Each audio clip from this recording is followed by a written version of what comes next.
guys, welcome back to my channel where we talk about everything entrepreneurship, building and growing a brand. So if that sounds interesting to you, then feel free to subscribe down below because that would so help me with the growth of my channel and my goals that I have in mind.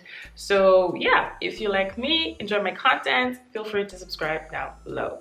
All right, so this week we're talking all about storytelling and how you can implement it in your business in order for you to really connect with your audience and build a community with them. So yeah, that's what we're talking about today. All right, let's dive in. If you're in the process of launching your own product or your service, then I'm guessing that you've already conducted like a market research or something, and that you've probably found out that there are a lot of competitors out there doing the same thing as you or doing something similar as you. And I don't want that to be some kind of discouragement for you. I don't want that to be something that will hold you back, that will make you not go further in your journey as an entrepreneur. It doesn't really matter that there are a lot of people doing the same thing or something similar to you. What is important is that you can differentiate yourself from them. You really have to stand out, and in order to do that, you need to have a bomb brand story. Because if you have a good brand story, you're going to be able to connect with your audience. They're going to remember your story, and then you will be able to convert them into leads and then later into sales. And beyond that, you will be able to make a real community with them and establish real relationships with them, which is exactly what you want. This is what is going to benefit you and your business. Okay, so in essence, storytelling is the art of using your words, using your actions to tell a story while encouraging your listeners' imagination. So you can't actually tell a great story without involving your listener. That's super important. Because when your listener starts imagining things while you're telling your story, the story becomes his or hers. They appropriate your story, which is, as I said, like that's exactly what you want. So the reason why people love stories is because it gives them a way to communicate. It gives them like a reason to belong to another group. That is why people love stories in general. And when it comes to business, it is exactly the same thing. You can apply the same thing to business stories because business story or business storytelling can be applied in a very similar way. And it's all about creating that alignment between you and your audience. So yeah, same things can be applied. Okay, so why should you use storytelling? I hear you asking me that question. Why should you do that? Because in average, the adult person spends about 20 hours per week consuming digital content. That's a lot. But I also know that every minute 1,388 blog posts are posted on the internet. And every minute people upload about 72 hours of new video footage onto YouTube. And every minute, about 300,000 tweets are tweeted on Twitter. So that's a lot of information, a lot of content. And even while a person spends like 20 hours a week consuming digital content, you still need to stand out. It's important.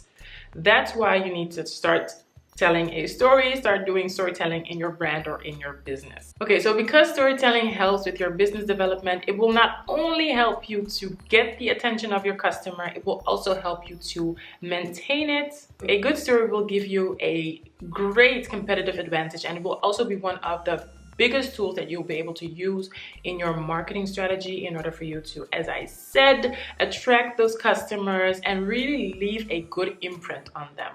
A good story also increases your employee engagement if you have employees, because you need to make them like little brand ambassadors. So having a good story will tell them exactly why they're doing what they're doing, and it will help them stand behind the story, stand behind the brand or the product that you're releasing or whatever. A good story will also humanize your brand because it will make your brand, you know, recognizable and memorable and likable and all those things that you want your brand to be in order for people to like your brand. Okay, so how can you create that perfect story? Before you start creating your story, it is important that you ask yourself these 4 critical questions that are going to help you get to the core of your story and create one that is awesome.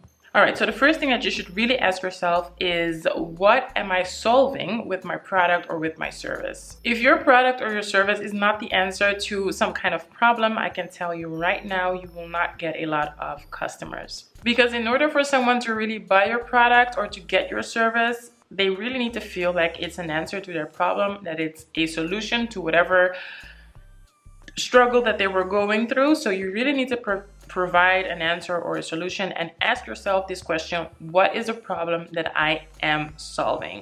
Because when someone buys a drill, they are not buying that drill. They are buying the hole that the drill is going to make for them in the wall.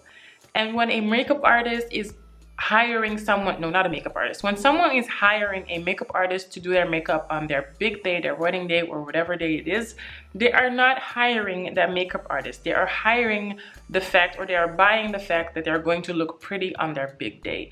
So ask yourself, what solution am I bringing and what problem am I solving that is going to help you when creating your brand story? The next question you should ask yourself is, okay, what sparked inside of you to actually go out and find a solution for that problem?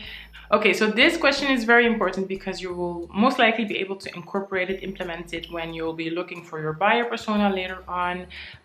So yeah, think about this question. What sparked me to actually go out there and find a solution to this problem? The next question that you should ask yourself is, okay, how am I actually going to solve the problem of the client? So like, for example, the makeup artist, she could either, if she encounters a problem that people don't know how to do their makeup, she could either offer a service where she actually goes out and do people's makeup there herself. And there are a lot of makeup artists doing this. I think that's the essence of being a makeup artist. But what you could also do is put some classes together and have like a masterclass for people to come in and follow that, and after the masterclass they'll be able to do like basic makeup on themselves. So these are two ways that she can use in order for her to tackle the problem, which is that people don't know how to do their own makeup.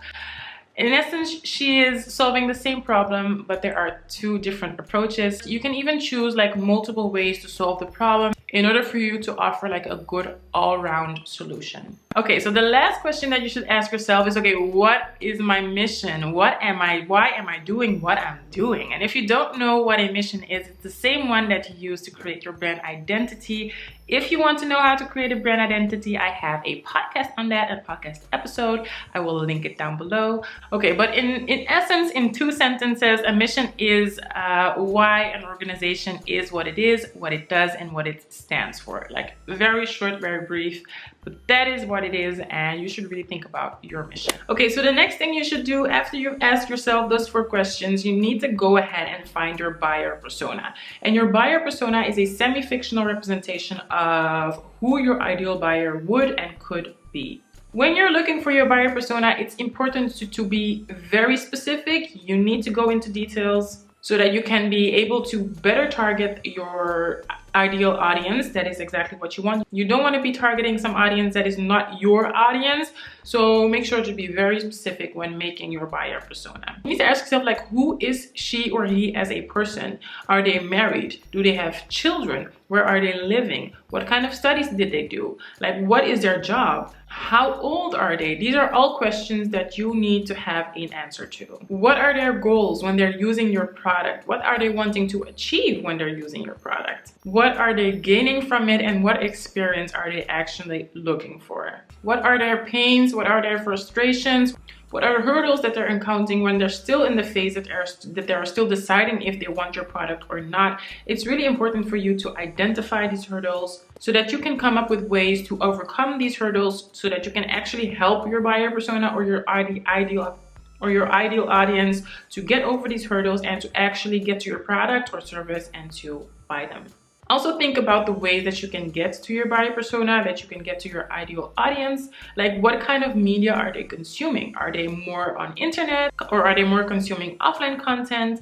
Are they reading a lot of newspapers? Or like, think about what are ways that I can get to my buyer persona. Also think about what kind of information are they really looking for. For those of you that know me, I have a business where we target elderly people and we provide personal assistance for them. So when you think about my business, you know that, our way of targeting our buyer persona, our ideal audience, won't be the same as someone that has like an Instagram fashion store. So you really have to think about that. That's important. Okay, so now that you have your buyer persona and you have listed the list of your problems and how you're solving it, it's time to tie all of these things together and actually create your brand story. So when creating your brand story, make sure to create a character where your buyer persona is actually going to recognize themselves in. Because if you can get your buyer persona or your ideal audience to recognize themselves in your buyer persona, the rest will follow. I promise you. Be sure to emphasize during your story, like the problems, the struggles, the tribulations that your buyer persona went through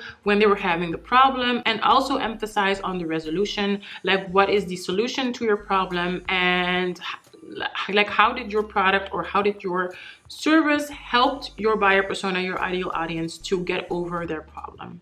So when you're tapping into the problem, make sure to really tap into the emotional side. It's very important to let your ideal audience know that they are not alone, that there are a lot of other people struggling with the problem that they have, and that there is a solution for that. So tap into the emotional side of things, and at the end of the story, make sure that you give a resolution, a solution to the problem.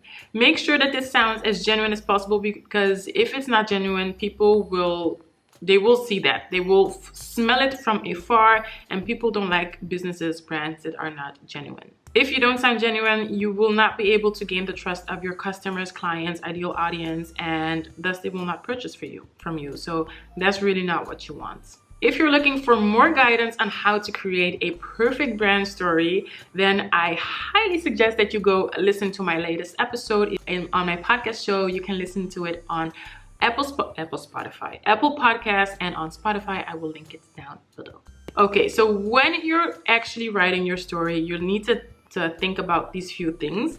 Make sure that your story is kept short and concise, because you want people to remember your story. And if you give a lot of details and your story is super long, they will not remember your story and they will remember someone else's. So make sure to keep your story short and concise. It's also very important to keep in mind the value that you're bringing to your customers, to your clients, and try to provide some transparency. Last thing I would say is to really involve your audience and be consistent with your business story. Communicate it through all of your platforms, all of your channels, because your story is really what is going to be connecting with your audience and really getting your brand out there on a consistent basis. All right, you guys, I hope you liked this video. Be sure to subscribe down below and leave me a thumbs up so I can know that you like this type of videos.